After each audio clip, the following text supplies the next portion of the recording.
We're re-entering the fracking debate after the news at 5.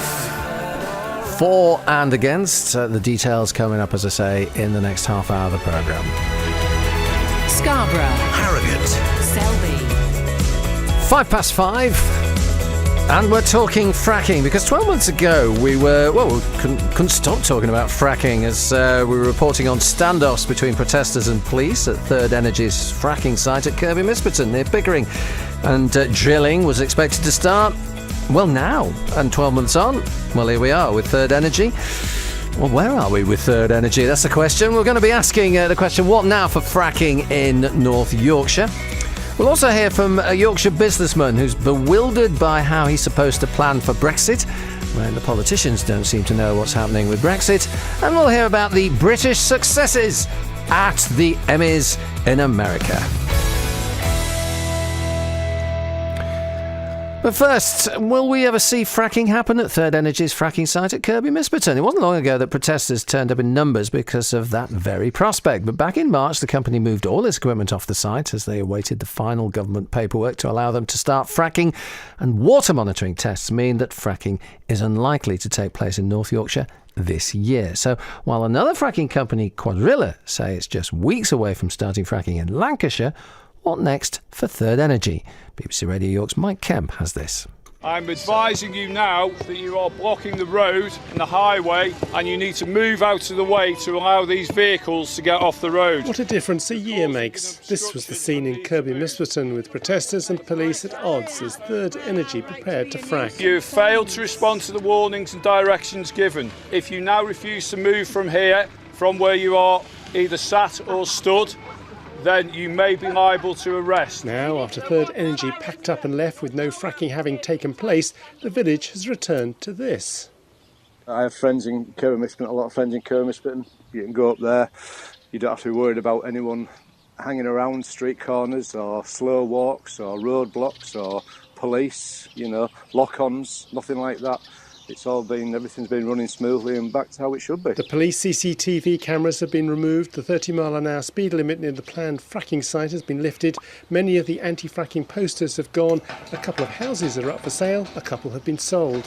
The field where the protesters set up camp near the A169 now has a metal gate across the entrance, padlocked. Other farmers have done the same. Fracking had been expected to start in Kirby Misperton before last Christmas, then by Easter, and then this autumn. But the Environment Agency says that before any fracking can get underway, Third Energy would have to carry out 3 months of water quality monitoring, so fracking won't be happening in North Yorkshire in 2018. Third Energy continues to wait for the government to sign off its fracking plans. The company's financial resilience is still being assessed. It, meanwhile, is concentrating on other areas of its business. But bosses say they still plan to frack at Kirby Misperton one day. That's Mike Kemp with that report. And listening to that, Ian Fells, the Emeritus Professor of Energy Conversion at the University of Newcastle upon Tyne, a supporter of fracking. We've spoken before, Ian. These delays to fracking, it's I don't know, water monitoring. I'd have thought water monitoring would have been the first thing that you would do rather than sort of this late in the day. You would think so, wouldn't you? It must be very frustrating for the Third Energy people who have already invested quite a lot of money in this venture because, if one believed in conspiracies and things of that kind, one gets the impression that it's being kicked into touch, in fact. Well, do you think the government are having second thoughts? With other things perhaps on their mind, they don't need the controversy? Well, I think that's true, yes. They've got lots of things on their mind. I don't think that... they've still expressed their desire to go ahead with fracking. As for that matter, they have with nuclear power. But again, they seem to be marking time on that to an extent. It's a philosophical point about all this, though. If in fact we do some fracking in Yorkshire and elsewhere and find substantial quantities of natural gas, it will be really quite a valuable addition to our energy supply.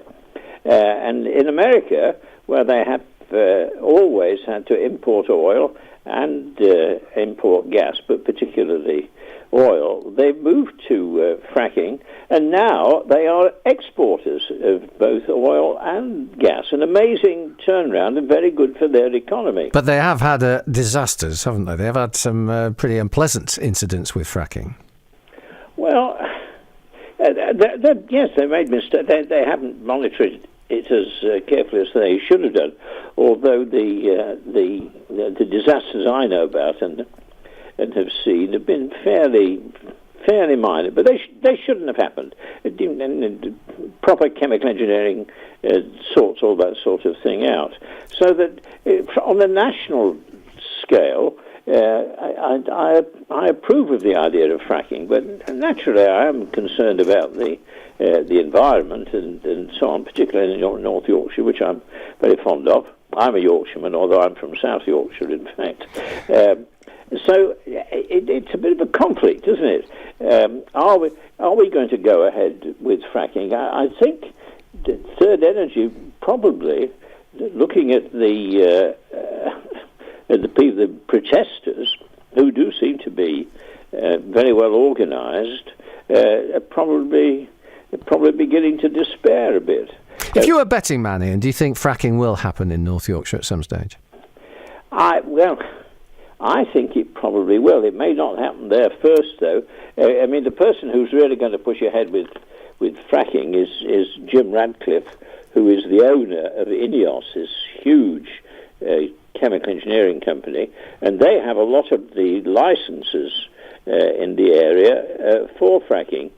Now, Jim Radcliffe is a pretty tough chap. If you remember, he also owns Grangemouth oil refinery, and when there were union problems up there, very unsatisfactory problems in my view anyway, but Jim Radcliffe said to them, well, all right, well, I'll close it down. And you're convinced it's still in the argument that fracking is clean and safe? I think, provided it's carefully monitored and the engineering is good, it certainly is safe as many other ways of generating energy. And of course, at the end of the day, we do actually need some energy to keep us on the road. We're not going to be able to rely on wind power, on or offshore for that matter, or solar power. I mean, I was looking today at what was being generated. There is a certain amount of electricity being generated by wind, about 10% of our requirements. When I last looked, curious enough, there wasn't any solar energy at all. You can't rely on that. So what are we going to rely on? Ian, we're going to have to call it a day there, but thanks very much. Appreciate your time. Thank you very much. Ian Fells there, Emeritus Professor of Energy Conversion at the University of Newcastle upon Tyne, still committed to fracking. We'll get the other side of the story next. Let's get the latest now, though. Head. Let's hear a different take on it now from MP Lee Rowley, who's from North East Derbyshire. And last week he organised a debate in Westminster in which he implored the government to think again about its plans to bypass local authority planning in relation to fracking applications. But I have to say, Lee, listening to the trials and tribulations that Third Energy are having in trying to get started, and now they've got to go to water monitoring for 3 months, so you're almost thinking that maybe the government's having cold feet on this matter. Well, I wish they were having cold feet, because I'm personally of the view that fracking is not the answer for the energy questions that we have in the future. Fracking has been around for a number of years in the United Kingdom. It's never really properly got going, as you've outlined in your piece a moment ago. It may start in Lancashire or in North Yorkshire at some point in the next year. But really, we're so far off fracking having any impact. There is a question which you have to sit back and ask yourself, is it worth it? And my view is that it's not. Now, your Conservative colleague and the local MP, Thurston Moulton MP Kevin Hollingrake, has been out on fact-finding missions to America where they've had problems with it, but now it's presumably going well for them, at least so much as Ian Fells says they're now exporters in energy rather than importers. Why do you take on that view as opposed to, say, someone like Kevin Hollingrake, who's gone out to America to see for himself?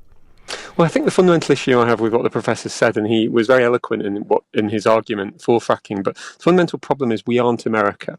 And America has moved, in part through fracking, to being an energy importer to an energy exporter.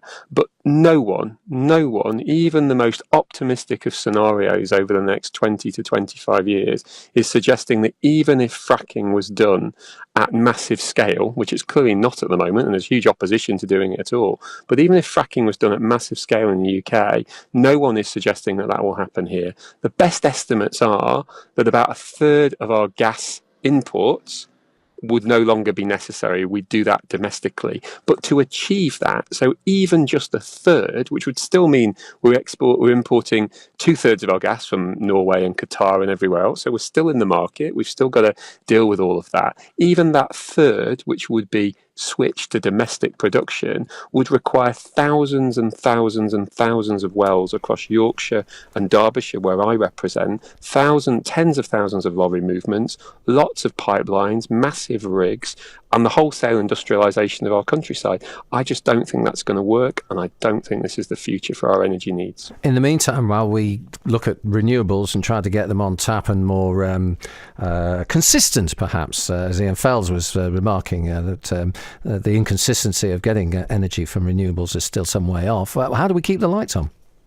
Well, I think the reality is that we do have to find ways to get there. I would agree with the professor on that. We're already getting there, and that we've moved from very little renewables 20 years ago when I was growing up to 10 to 15% of renewables on some days. And some days we rely entirely on renewables. We need technology to develop further from a battery power perspective and the like. So the reality as a country is we're still going to be using fossil fuels for a number of years. If we're going to be using fossil fuels for a number of years, we already import fossil fuels. It already works. There is a huge number of additional gas producers coming on around the world, and so there will be a greater diversification of supply, and I think we should keep doing that. Fracking is not the answer, and fracking is not going to solve that issue.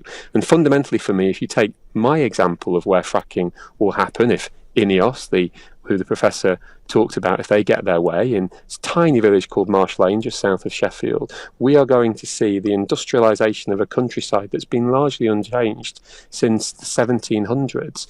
And I just don't think there's the support out there in the community for that kind of change. So I don't know why we're bothering. Lee, thanks very much for your time. Appreciate your time this evening. Thank you for joining us.